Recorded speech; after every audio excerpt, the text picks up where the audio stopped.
కూటమి ప్రభుత్వం అధికారంలోకి వచ్చి 2 ఏళ్లు పూర్తయిన సందర్భంగా నంద్యాలలో వైఎస్ఆర్సీపీ శ్రేణులు నిరసన బాట పట్టాయి. పార్టీ అధినేత వైఎస్ జగన్మోహన్ రెడ్డి ఆదేశాల మేరకు వెన్నుపోటుకు 2 ఏళ్లు పేరిట స్థానిక వైఎస్ఆర్సీపీ కార్యాలయం ఆవరణలో ఘనంగా నిరసన కార్యక్రమం చేపట్టారు. నంద్యాల మాజీ ఎమ్మెల్యే శిల్పా రవిచంద్ర కిషోర్ రెడ్డి ఆధ్వర్యంలో అసెంబ్లీ పరిశీలకుడు సద్దల సూర్యనారాయణ రెడ్డి సమక్షంలో పార్టీ నేతలు నల్ల బెలూన్లను గాల్లోకి ఎగురవేసి కూటమి ప్రభుత్వానికి వ్యతిరేకంగా నినాదాలు చేశారు. ఈ సందర్భంగా ఏర్పాటు చేసిన ఫోటో గ్యాలరీని నేతలు పరిశీలించారు. ఈ నిరసన కార్యక్రమంలో కూటమి ప్రభుత్వంపై వైసీపీ నేతలు తీవ్ర స్థాయిలో ధ్వజమెత్తారు. ఎన్నికల సమయంలో ప్రజలకు ఇచ్చిన ఏ ఒక్క వాగ్దానాన్ని చంద్రబాబు నాయుడు నెరవేర్చలేదని మండిపడ్డారు. నాడు సొంత మామకే వెన్నుపోటు పొడిచిన చంద్రబాబు నేడు ప్రజలకు, నిరుద్యోగులకు, మహిళలకు వెన్నుపోటు పొడిచారని విమర్శించారు. రాష్ట్రంలో కనీసం యూరియా, ఎరువులు కూడా దొరకని పరిస్థితి ఏర్పడిందని, గిట్టుబాటు ధరలు లేక రైతులు నట్టేట మునిగిపోతున్నారని ఆవేదన వ్యక్తం చేశారు. గత వైఎస్ జగన్మోహన్ రెడ్డి ప్రభుత్వ హయాంలో రైతు భరోసా కేంద్రాల ద్వారా రైతులకు అన్ని రకాల సౌకర్యాలు కల్పించారని ఈ సందర్భంగా గుర్తు చేశారు. ఇప్పటికైనా కూటమి ప్రభుత్వం రైతులను, ప్రజలను ఆదుకోకపోతే ప్రభుత్వాలు కూలిపోవడం ఖాయమని హెచ్చరించారు. ఈ కార్యక్రమంలో నంద్యాల జిల్లా ప్రధాన కార్యదర్శి సోమశేఖర్ రెడ్డి, మాజీ మున్సిపల్ చైర్పర్సన్ మహబూనిసా, నంద్యాల జిల్లా ఉపాధ్యక్షులు దాల్మిల్ అమీర్, మాజీ market yard chairman Vijayasekhar Reddy, రాష్ట్ర ST cell secretary Shankar Naik, జిల్లా మేధావుల విభాగం అధ్యక్షుడు రసూల్ ఆజాద్, జిల్లా లీగల్ సెల్ అధ్యక్షుడు రామసుబ్బయ్య, జిల్లా అధికార ప్రతినిధి అనిల్ అమృతరాజ్, మున్సిపల్ వింగ్ అధ్యక్షుడు టైలర్ శివయ్య, మాజీ municipal vice chairman Gangisetty Sridhar, Nandyal జిల్లా సాంస్కృతిక విభాగం అధ్యక్షులు టివి రమణ, వైసీపీ నేతలు బొల్లెత్తుల రవికుమార్, నంద్యాల వైసీపీ సెక్రటరీలు శివనాగిరెడ్డి, దేవనగర్ భాష, జిల్లా క్రిస్టియన్ సెల్ అధ్యక్షుడు కారు రవికుమార్, జిల్లా ఎస్సీ సెల్ అధ్యక్షుడు తిరుపతి, మాజీ కౌన్సిలర్లు, వార్డు ఇన్ఛార్జీలు, వైసీపీ నాయకులు పాల్గొన్నారు. 2 ఏళ్లైన సందర్భంగా ఈరోజు మన వైఎస్ఆర్సీపీ అధినేత శ్రీ జగన్మోహన్ రెడ్డి గారు, నంద్యాల మాజీ ఎమ్మెల్యే శ్రీ శిల్పా రవిచంద్ర కిషోర్ రెడ్డి గారి ఆదేశాల మేరకు నంద్యాల పట్టణంలోని ప్రముఖులు మరియు కార్యకర్తలు అందరం కూడా ఇక్కడ హాజరు కావడం జరిగింది. ముఖ్యంగా కూటమి ప్రభుత్వం ఏవైతే హామీలు ఇచ్చిందో అవి ప్రజలకు ఇంతవరకు నెరవేర్చలేదు. ఆ హామీలు నెరవేర్చాలని చెప్పి డిమాండ్ తో ఇక్కడ అందరం కూడా మేము తెలియపరచడం కోసం ఇక్కడ ప్రెస్ మీట్ ఏర్పాటు చేయడం జరిగింది. ముఖ్యంగా ఏ వ్యక్తి కూడా ఈ సమాజంలో ఒక్కరు కూడా ఉపయోగపడని పరిస్థితుల్లో ఈ ప్రభుత్వము పాలించడం అనేది పద్ధతిగా లేదు. అన్నదాతకైతే ఎన్నో కష్టాలు ఉన్నాయి. మనం జగన్మోహన్ రెడ్డి ముఖ్యమంత్రిగా ఉన్నప్పుడు పంట ఏదైతే ఉందో మద్దతు ధరకు అన్ని మొత్తం కొనుగోలు చేసి రైతుల నుంచి డబ్బులు కూడా వెంటనే అందజేయడం జరిగింది. ఈ రోజు ఏ పంట కూడా కొనుగోలు చేయమంటే ఏదో 100 బస్తాలు అయితే 20 బస్తాలు తీసుకొని 80 బస్తాలు రైతుల నుంచి సేకరించకుండా రైతులను ఇబ్బంది పెట్టే పరిస్థితి వచ్చింది. ముఖ్యంగా ఎప్పుడు కూడా అన్నదాత కంట్లో నీరు రాకుండా కాపాడుకోవాల్సిన బాధ్యత ఏ ప్రభుత్వానికైనా ఉంది. కాబట్టి మన ముఖ్యమంత్రి గారు మరియు ఉప ముఖ్యమంత్రి గారు వెంటనే స్పందించి ఏవైతే హామీలు ఇచ్చినారో ప్రజలకు పెన్షన్లు అయితే ఇంతవరకు చనిపోయిన వాళ్ళకు కూడా పెన్షన్లు లేవు. 60 ఏళ్ళు నిండిన వాళ్ళు ఎన్నో లక్షల మంది రాష్ట్రంలో ఎదురు చూస్తున్నారు పెన్షన్స్ వస్తాయని. ఇంతవరకు ఒక పెన్షన్ కూడా అలాట్మెంట్ చేయలేదు. హామీలో భాగంగా 50 ఏళ్ళకే బీసీ, ఎస్సీ, మైనారిటీ వాళ్ళకల్లా మేము పెన్షన్లు ఇస్తాము ఆడవాళ్ళకని చెప్పి తెలియజేయడం జరిగింది. కానీ ఏ హామీ ఒక్కరికి కూడా ఇంతవరకు కొత్త పెన్షన్స్ అయితే ఇవ్వలేదు. ప్రజలు ఎంతో ఆతృతతో, పేదరికం ఎంతో ఉన్నది కాబట్టి ఖచ్చితంగా అందరూ స్పందించి ప్రభుత్వాధినేతలు వెంటనే ఈ పెన్షన్లు అందరికీ కూడా 50 ఏళ్ళు నిండినటువంటి ఎస్సీ, బీసీ, మైనార్టీలు మరియు 60 ఏళ్ళు నిండినటువంటి పేదవారికి అందరికి కూడా పెన్షన్స్ కొత్తగా అలాంటి వెంటనే చేపించి రాష్ట్ర బడ్జెట్ లేదని చెప్పే కారణం అయితే చెప్పాల్సిన పని లేదు. ఎందుకంటే హామీలు ఇచ్చేటప్పుడే మనం ఆలోచన చేయాలా.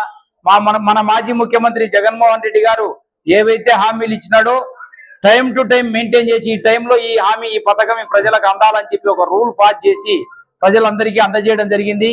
మన దురదృష్టవశాత్తు ఇంత మేలు చేసినా కూడా జగన్మోహన్ రెడ్డి ఓడిపోయినటువంటి ఇది నమ్మశక్యంగా ఎవ్వరూ నమ్మడం లేదు, ఏ వ్యక్తి కూడా. కానీ ఇప్పటి ప్రభుత్వం ఏ హామీలు కూడా అమలు పరచకుండా కూడా ప్రజలను ఇంకా ఇబ్బంది పెట్టకూడదని చెప్పి మేము కోరుకుంటున్నాం. ముఖ్యంగా మనము ప్రభుత్వం అధికారులకు, వైఎస్ఆర్సీపీ అధికారులకు జగన్మోహన్ రెడ్డి గారు మాట చెప్పినది కూడా తూచా తప్పకుండా అమలుపరిచి అన్ని కులాలకు, అన్ని మతాలకు, అన్ని వర్గాల వారికి న్యాయం చేశాడు. అటువంటిది ప్రజలు కూడా ఏదో ఆశపడి చంద్రబాబు 101 అబద్ధాలు చెప్పేటాలకు ఆ అబద్ధాలకు మభ్యపడి బోల్తా పడి పొరపాటున వారు కొంతమంది ఓటు వేయడం జరిగింది. కానీ ఇది చాలా అన్యాయకరం. చెప్పిన మాట ఏ ఒక్కటి కూడా అమలుపరచకుండా వాళ్ళు మోసం చేస్తూ అన్ని వర్గాల వారిని అన్యాయం చేస్తున్నారు. నిన్న రైతులకు న్యాయం జరగడం లేదు. యూరియా కొరత వల్ల ఎంతో ఇబ్బంది పడింది. బ్లాక్ లో అమ్ముకొని ఎంతో వాళ్ళ తీసుకొని చేశారు. రైతులకు గిట్టుబాటు ధర లేదు, నిరుద్యోగ వృత్తి లేదు, పింఛన్లు లేవు. ఒక 4,000 పింఛన్ దాన్ని పెంచి ఏదో చేశారు తప్ప మిగతా వ్యవహారాలు ఏమీ చేయలేదు. 99% అమలు చేయకుండా పోగా 1% ఏదో చేసి నేను అది చేసి ఇది చేసి రేపు ఏదో చేస్తా అని చెప్తున్నాడు. ముఖ్యంగా ఆయన దృష్టి అంతా రాజధాని అమరావతి మీదనే కేంద్రీకరించి అన్ని రకాలుగా మభ్య పెడుతూ ఇక్కడ మన డీజిల్ కూడా కొరత వచ్చింది. ఏ రాష్ట్రంలో ఎక్కడ లేని డీజిల్ ఆంధ్రప్రదేశ్ లోనే కొరత వచ్చింది. ముఖ్యంగా అదంతా కూడా అమరావతికి మరలించి అక్కడ చేసి మనకు న్యాయం చేయకుండా రైతులకు మన ప్రజలకు న్యాయం చేయకుండా చేశాడు. రకరకాల మాటలతో మోసం మాటలతో మభ్యపాటలతో రేపు కూడా మళ్ళీ వచ్చి మీకు ఏదో చెప్తాడు. కాబట్టి ప్రజలందరూ నాయకుల కన్నా ప్రజలు మీరు గమనించాలి. ముఖ్యంగా మనం ఏవి తప్పు చేసి పొరపాటు చేసి జగన్మోహన్ రెడ్డి పాలన పోగొట్టుకున్నాము. వైఎస్ఆర్సీపీ ప్రభుత్వాన్ని సక్రమంగా మీ ఇంటికి వచ్చి మీకు చేసే పథకాలను అనుభవిస్తూ ఉన్నటువంటి మీరు ఈ రోజు ఎదురు చూస్తూ ఏ పని జరగకుండా ఉండే వల్ల నష్టం జరిగింది తెలుగుదేశం ప్రభుత్వం. కాబట్టి భవిష్యత్తులో మరలా కూడా మీరు తెలుగుదేశం ప్రభుత్వం చెప్పే మాయ మాటలు మోస మాటలు కూటమి ప్రభుత్వం చేసే మోస మాట మాయ మాటలు అన్ని కూడా నమ్మి మళ్ళీ పొరపాటు చేయకుండా జగన్మోహన్ రెడ్డి గారు చేసిన పథకాలను గుర్తుపెట్టుకొని భవిష్యత్తులో మన రక్షణ కోసం అన్ని వర్గాల వారి బాగు కోసం మళ్ళీ జగన్మోహన్ రెడ్డి గారిని మనం ఎన్నుకోవాలి. అందుకు మనం నిరసన తెలుపుతున్నాం. ఎందుకంటే ప్రభుత్వం చెప్పింది చేయకుండా మనకు కూడా ప్రతిపక్షంగా మనకు అందరూ కూడా బాధ్యత ఉంది. పలాని పని చెప్పాడు, పలాని హామీ చేశాడు, ఆ హామీని నెరవేర్చలేదు, మీరు గమనించాలని చెప్తూ చేస్తున్నాం. కాబట్టి మీరందరూ రైతులందరూ కార్యకర్తలందరూ తర్వాత ప్రజలందరూ ముఖ్యంగా ప్రతి విభాగం వాళ్ళు అంటే ఎస్సీ ఎస్టీ బీసీ మైనార్టీ వాళ్ళు అన్ని కులాలు అన్ని మతాలు పట్టిన వారు క్షుణ్ణంగా గమనించి న్యాయం చేసి మీ భవిష్యత్తు మీరే న్యాయం చేసి వైఎస్ఆర్ ప్రభుత్వంతో మనకు భవిష్యత్తు ఉంటుంది. కాబట్టి మీరందరూ అది ఆలోచించి ముందుకు నడవాలని కోరుకుంటూ ప్రభుత్వం వెంటనే చెప్పిన పథకాలను ఈ దినానికైనా పొరపాటు చేయకుండా భవిష్యత్తులో అన్ని అమలు పరిచి ప్రజలందరికీ న్యాయం చేయాలని కోరుకుంటూ ఈరోజు వెన్నుపోటు 2 సంవత్సరాలైన సందర్భంగా వెన్నుపోటు దినం సందర్భంగా శిల్పా రవిచంద్ర కిషోర్ రెడ్డి నాయకత్వంలో వెన్నుపోటు ఎట్లా పొడిచినాడు అనేది ప్రజలకు తెలియాలి. కాబట్టి మేము వివరించి చెప్పడం జరుగుతుంది. ఎన్టీ రామారావు వాళ్ళ సొంత బిడ్డనిచ్చిన మామకే వెన్నుపోటు పొడిచి లాస్ట్ లో ఆయన ఏదైనా నన్ను చంద్రబాబు నాయుడు నా అల్లుడే వెన్నుపోటు పొడిచిన అని ఏడ్చిన పరిస్థితి టీవీ వీడియోలలో మనం చూడడం జరిగింది. అట్లాంటి వ్యక్తి నేను నమ్మి మనం ఈరోజు నిజంగా రైతుల తరఫున నేను ఒక రైతుగా రైతులను కోరుకుంటున్నా. జగన్మోహన్ రెడ్డి ఇచ్చిన పథకాలకు మించి సూపర్ 6 పథకాలు ఇస్తానంటే నమ్మి మోసపోయి మనం చంద్రబాబును గెలిపేయడం జరిగింది. కూటమి ప్రభుత్వాన్ని గెలిపిస్తే ఆ కూటమి ప్రభుత్వంలో ఏం చేసినాడు, నేటి పౌరులకు కూడా డిఎస్సి అని చెప్పి ఈరోజు డిఎస్సి నేను విడుదల చేస్తాను అని అబద్ధాల హామీలు ఇచ్చి యువగలం పదయాత్రలో నారా లోకేష్ గారు నేను డిఎస్సి బిఈడి టీటీసీ చదివిన ప్రతి ఒక్క నిరుద్యోగికి నేను ఖచ్చితంగా డిఎస్సి ఇచ్చి కల్పిస్తానని చెప్పి మోసం చేసి విద్యార్థులను నేటి పౌరులను చదువుకునే ప్రతి ఒక్కరిని ఉపాధ్యాయులను అందరినీ మోసం చేయడం జరిగింది. యువకులను అంటే మోసం చేసినావు, ఆడపడుతులను మోసం చేసినావు. నెలకు 15,000 నీ అకౌంట్లు వేస్తాను అని చెప్పి ఆ 1,500 అకౌంట్లు వేస్తానని అవి వేయకుండా మోసం చేసినావు. మహిళలకు మోసం చేసినావు.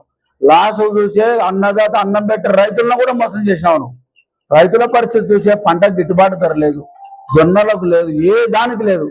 ఈ రోజు అయితే ఒడ్లు రైతులలో అమ్ముకున్నారు. ఈ రోజు రేట్ వచ్చింది 2,500 2,600. మేము ఈ రోజు వరి నార వేయాలని సీడు కొనడానికి పోతే 3,000తో 25 కేజీలు ప్యాకెట్ వచ్చి 1,000 రూపాయలు కొనడం జరిగింది. అంటే రైతులు అమ్ముకున్నాక గిట్టుబాటు ధర ఎక్కడి నుంచి వస్తా చెప్పు నాకు. నేను ప్రశ్నిస్తున్నా, నువ్వు రైతుల మనిషి అని చెప్పి చెప్తున్నావు, రైతుల కోసమే నేను పనిచేస్తానని చెప్తున్నావు. ఎక్కడ చేసినావు చెప్పు. రైతులు అయితే నాశనం అయిపోయేది. నేను నిజంగా చెప్తానా, నేను ఒక రైతుగా ఖచ్చితంగా రైతులలో వచ్చే 2-3 సంవత్సరాలు నాశనం 10 ఏళ్ళునే దిద్దుకోలేరు. రైతుల పరిస్థితి ఎట్టుందంటే ఈరోజు యూరియా లేదు. ఈరోజు 2020కి 600-700 రేటు పెంచడం జరిగింది. ఈరోజు 1800 అమ్ముతున్నారు. పాత రేట్ అని ఆటోలు పెట్టుకొని బంగపోయి కాళ్ళు కడుపులు పట్టుకొని ఆ షాపుల కాడ చూస్తుంటే విచిత్రం అనిపిస్తుంది అసలు.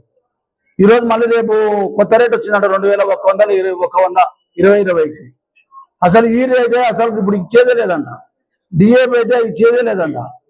అసలు ఆధార్ కార్డు కొడితే నీకు వచ్చిన కాడికి 5 బస్తాలు వస్తాయంటారు. నాకు 60-50 ఎకరాలు పొలం ఉంది, నాకు 5 బస్తాల సాయం చూపిస్తుంది దాంట్లో. నేను సాల్లో వేస్తాను ప్రతి సంవత్సరం. రైతుల కోసం మందులు నాట్లేసిన కూలీలు ఉండకూడదని నేను వేసాను. ఇప్పుడు నాకు డిఏపి కావాలా. మొత్తం ఇప్పటికి 3 రోజుల నుంచి జరుగుతుంటే ఒక్క డిఏపి మూట కూడా దొరకడం లేదు. ఏమంటే నీ ఆధార్ కార్డు పెట్టు, అదేందో దాంట్లో ఇది వస్తాడంట, ఓటీపీ వస్తాడంట, ఓటీపీ అంటే రావడం లేదు అసలు. మరి ఏం చేయాలి అసలు? రైతులను అయితే నిజంగా చెప్పాలంటే ఈ కూటమి ప్రభుత్వంలో మన రైతులు కూడా ఎట్లా నమ్మి వేసినారో ఎంతనో తెలియదు, కానీ రైతులను మాత్రం మనం ఓట్లు వేసినందుకు మనల్ని నాశనం చేయడానికి వచ్చింది ఈ కూటమి ప్రభుత్వం. ప్రతి ఒక్క దాంట్లో ఏ దాంట్లో అయినా కానీ ఎవరికి న్యాయం చేయలే. ఇట్లాంటి ప్రభుత్వాన్ని నిజంగా గద్దె దించేంత వరకు ఈ వైఎస్ఆర్ పార్టీ నిద్రపోదని తెలుపుతూ వైఎస్ జగన్మోహన్ రెడ్డి ముఖ్యమంత్రి కొన్నప్పుడు ఆర్బీకీలలో అసలు మందులు ఉన్నాయి, ప్రతి ఒక్కటినేది విత్తనాలు ఉన్నాయి, భూసార పరీక్షలు చేసి మీకు ఫలానా మిస్టేక్ ఉందని ఉచితంగా చేసి ఏమేస్ కాల మందులు అని చెప్పిన ఘనత కూడా వైఎస్ జగన్మోహన్ రెడ్డి గారిది. ఇవన్నీ నిజంగా చెప్తుంటే బాధ అనిపిస్తుంది. ఏ ప్రభుత్వం ఉన్నా రైతులను మాత్రం కాపాడకపోతే ప్రభుత్వాలు నాశనం అయిపోతాయని ఈ సభాముఖంగా తెలియజేస్తూ నాకు ఈ అవకాశం ఇచ్చిన నమస్కారం. ముందుగా ఈరోజు విశాఖపట్నంలో జరిగినటువంటి దుర్ఘటన బాధాకరం. చనిపోయిన వారి ఆత్మ శాంతి చేకూరాలని, వారి కుటుంబాలకు ప్రగాఢ సానుభూతి, క్షతగాత్రులు త్వరగా కోలుకోవాలని స్ఫూర్తిగా కోరుకుంటున్నాం. ఈరోజు జగన్మోహన్ రెడ్డి గారి ఆదేశానుసారం, శిల్పా రవిచంద్ర కిషోర్ రెడ్డి గారి ఆదేశానుసారం కూటమి ప్రభుత్వం అధికారంలోకి వచ్చి 2 సంవత్సరాలైన సందర్భంగా రైతులకు, యువకులకు, విద్యార్థులకు, అన్ని వర్గాలకు ఈ ప్రభుత్వం ఏమి చేయలేదని చెప్పేసి, అంతేకాకుండా నిత్యావసర ధరలు పెరగడం చూస్తున్నాం. గ్యాసు, డీజిల్, పెట్రోలు ఒకవైపు పెరుగుతుంది, నిరుద్యోగం పెరుగుతుంది. విద్యార్థులు చదువుకుంటామంటే ఫీజు రియంబర్స్మెంట్ నిధులు ఇవ్వడం లేదు. కనీసము ఉద్యోగం కథ దేవుడెరుగు, మేము సర్టిఫికెట్లు తెచ్చుకుంటామంటే కూడా ఈ రోజు వాళ్ళు చెల్లించకపోవడం వల్ల వాళ్ళు సర్టిఫికెట్లు అక్కడే ఉండి నిరుద్యోగులు అదే విధంగా కొనసాగుతున్నారు. ఈరోజు దేశవ్యాప్తంగా కూడా మనము గమనించినట్లయితే అన్ని వర్గాల, ముఖ్యంగా యువత, మహిళ అందరూ కూడా దేశవ్యాప్తంగా వీరు అనుసరిస్తున్న విధానాలకు పూర్తి స్థాయిలో వ్యతిరేకత ఉంది. ఎవరైనా ఎగ్జామ్ రాస్తే పేపర్ లీక్ అని అవుతుంది, లేకపోతే కనుక కరెక్షన్ అన్న మిస్టేకులు జరుగుతున్నాయి. దాదాపుగా దేశవ్యాప్తంగా 1 కోటి మంది విద్యార్థులు, వాళ్ళ తల్లిదండ్రులు కూడా ఈ విధంగా సంఘటనలు జరగడం వల్ల బాధపడుతున్నారు. వ్యవస్థలన్నీ కూడా ఈ రోజు నిర్వీర్యం చేసినారు. ఈ 2 ప్రభుత్వాలు డబుల్ ఇంజిన్ సర్కార్ అని చెప్పేసి ప్రజలందరినీ నరేంద్ర మోడీ గారు, చంద్రబాబు నాయుడు గారు మోసం చేశారు. ముఖ్యంగా ప్రజలు గ్రహించాలని చెప్పేసి వాళ్ళకి ఇచ్చినటువంటి హామీలు ఈ రోజు సభాముఖంగా తెలుగుదేశం ప్రభుత్వానికి ఒకటే మేము సవాల్ విసురుతున్నాం. ఆ రోజు మీరు ఏ విధంగా అయితే ఇంటింటికి వెళ్ళి సెల్ తీసుకొని మీ ఇంట్లో ఎవరెవరు ఉన్నారు, ఏ పథకాలు వస్తాయి, సంవత్సరానికి ఇన్ని వేల రూపాయలు, ఇన్ని లక్షల రూపాయలు మీకు వస్తాయని చెప్పినారో, ఈ రోజు చంద్రబాబు నాయుడు గారు కూడా మళ్ళీ ఒకసారి 2 సంవత్సరాల్లో మన విజయం సాధించేటువంటి ఇంటింటికి తీసుకోమని చెప్తున్నారు. మీకు దమ్ము, ధైర్యం ఉంటే ఏదైతే మీరు మేనిఫెస్టో ఇచ్చినారో మేనిఫెస్టోను, అదే మేనిఫెస్టోను, మీరు చెప్పిన హామీలను, ఆ పేపర్ ను తీసుకుపోయి ఇంటింటికి తీసుకుపోయి వాళ్ళతోనే మీరు దీంట్లో మీరు ఏం చెప్పారో అవన్నీ ఏమైనా వచ్చినాయని చెప్పేసి కూడా చెప్పిస్తే మాత్రం ఖచ్చితంగా మేము ఒప్పుకుంటాం మీ పరిపాలనను. కాబట్టి ప్రజలందరూ కూడా వారు వచ్చేదాన్ని మీరు గ్రహించి ఖచ్చితంగా మనం ప్రశ్నించకపోతే మన భవిష్యత్ తరాల భవిష్యత్తు కూడా నాశనం అవుతాయని చెప్పేసి కూడా ఆలోచించాలని చెప్పేసి మీరు అందరూ కూడా కోరుకుంటున్నాం. ఈరోజు మా నాయకుడు జగన్మోహన్ రెడ్డి గారి ఆదేశాల మేరకు రవిచంద్ర కిషోర్ రెడ్డి గారి ఆధ్వర్యంలో ఇక్కడ మోసపోయినటువంటి ఈ రాష్ట్ర ప్రజల తరఫున నిరసన కార్యక్రమం ఏర్పాటు చేయడం జరిగింది. మేము ఎల్లప్పుడూ ప్రజల తరఫున పోరాడతాం. అధికారం ఉన్నప్పుడు కూడా పేద ప్రజల కోసమే, వారి యొక్క సంక్షేమం కోసం, వారి యొక్క అభివృద్ధి కోసం పాటుపడ్డాం. ఈరోజు మోసపోయినటువంటి ప్రజల తరఫున తెలుగుదేశం ప్రభుత్వం పైన పోరాడుతున్నామని చెప్పేసి తెలియజేసుకుంటా ఉన్నాం. ఈ కూటమి ప్రభుత్వం అబద్ధాలతో, మోసపూరితమైనటువంటి వాగ్దానాలతో ప్రజలను మోసం చేసి నిండుగా 2 సంవత్సరాలు పూర్తయింది. విద్యను నాశనం చేశారు, వైద్యాన్ని నాశనం చేశారు, వ్యవసాయ రంగాన్ని నాశనం చేశారు, పారిశ్రామిక రంగాన్ని నాశనం చేశారు. వీరికి ఎవరిపైన కూడా ప్రేమ లేదు. వీళ్ళకి కావాల్సింది పెట్టుబడిదారులు, వాళ్ళ యొక్క అనుయాయులు.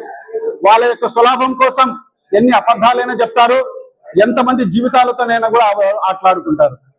ఈరోజు వ్యవసాయదారుల పైన, వ్యవసాయం పైన ఎంతో ప్రేమ ఉన్నట్టుగా నటిస్తున్నటువంటి చంద్రబాబు నాయుడు గారు పోతిరెడ్డిపాడు పనులను ఆపించి సాగునీరును అందకుండా వ్యవసాయదారులకు మోసం చేసింది నిజం కాదా అని చెప్పేసి నేను ప్రశ్నిస్తా ఉన్నాను.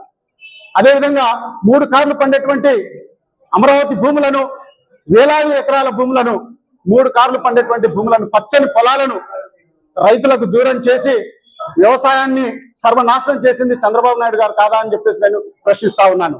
ఈ రోజు నిరుద్యోగులకు ఉద్యోగ వృత్తిని కల్పిస్తానని చెప్పారు. అదేవిధంగా నార్మలైజేషన్ అనేటువంటి ప్రాసెస్ ను అడ్డు పెట్టుకొని 100 కోట్ల అవినీతికి పాల్పడినటువంటి ప్రభుత్వం కూటమి ప్రభుత్వం కాదా అని చెప్పేసి నేను ప్రశ్నిస్తాను. 2 సంవత్సరాలు పూర్తి చేసుకున్నారు. రాబోయేటువంటి 3 సంవత్సరాలు కూడా ప్రజలు అనేటువంటి వాళ్ళు పూర్తి జీవితం పైన విరక్తి చెందేలాగా వాళ్ళు ప్రవర్తించేటువంటి పరిస్థితులు ఉన్నాయి. కాబట్టి ప్రజలు మేల్కొని ఈ రోజు నుంచే వారిపైన పోరాటం చేయాల్సినటువంటి అవసరం ఉంది. నేను కూటమి ప్రభుత్వానికి ఒకటే చెప్తున్నా, మీరు ఈ స్థానిక సంస్థల ఎన్నికలు జరపరు, మున్సిపాలిటీ ఎన్నికలు జరపలేరు. మీరు జరిపినా కూడా ఒక్క స్థానాన్ని కూడా గెలుచుకునేటువంటి అర్హత మీకు లేదు. ఒక్కరు కూడా మీకు ఓటు వేయరు అనేటువంటి విషయాన్ని గుర్తు చేస్తూ దీన్ని మీరు ఛాలెంజ్ గా తీసుకొని నిజంగా మీకు దమ్ము ధైర్యం ఉంటే మీరు ఎన్నికలకు రావాలని చెప్పేసి నేను సవాల్ విసురుతా ఉన్నాను.